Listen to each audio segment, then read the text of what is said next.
परिचय। इन डिजाइनों को देखो, ये सुंदर लग रहे हैं ना? ऐसा इसलिए क्योंकि इनका एक खास क्रम है। जब चीजों को किसी नियम के अनुसार किसी खास क्रम में लगाया जाता है तो उनसे पैटर्न या विन्यास बनते हैं।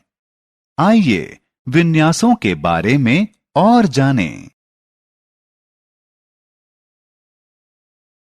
आओ सीखें।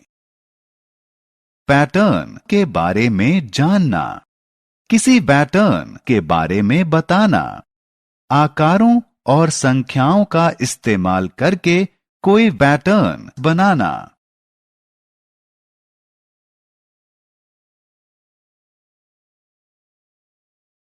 पैटर्न या विन्यास, हमारे चारों तरफ पैटर्न मौजूद हैं।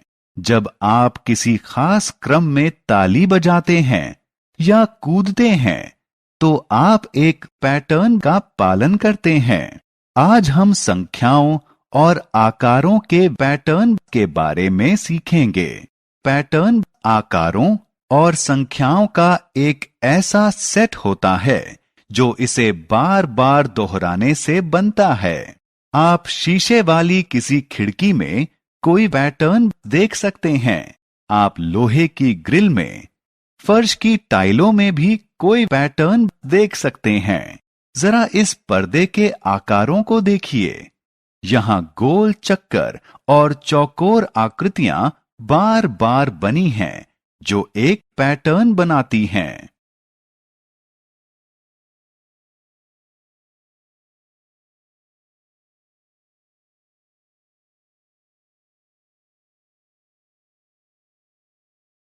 पैटर्न। आओ अब पत्तियों का इस्तेमाल करके कुछ पैटर्न बनाते हैं। इन पत्तियों को अलग अलग पैटर्न्सों में लगाया जा सकता है। हम इन्हें उसी क्रम में लगा सकते हैं जैसा कि हमने स्क्रीन पर देखा। इन्हीं पत्तियों का इस्तेमाल करके और पैटर्न भी बनाए जा सकते हैं।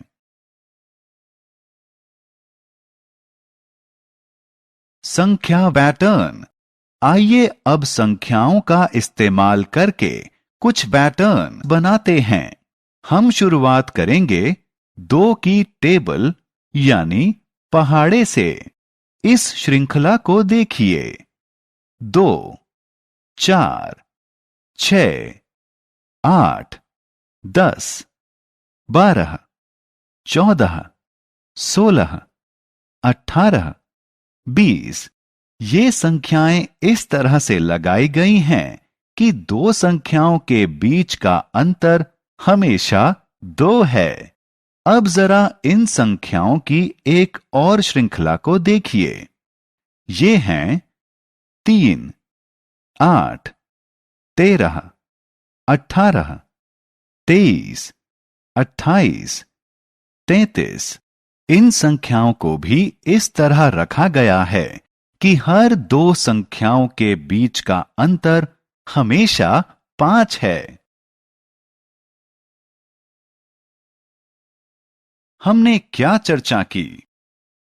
पैटर्न एक ऐसा क्रम है जिसमें चीजें किसी नियम का पालन करती हैं। संख्याओं और आकारों का इस्तेमाल करके पैटर्न बनाएं।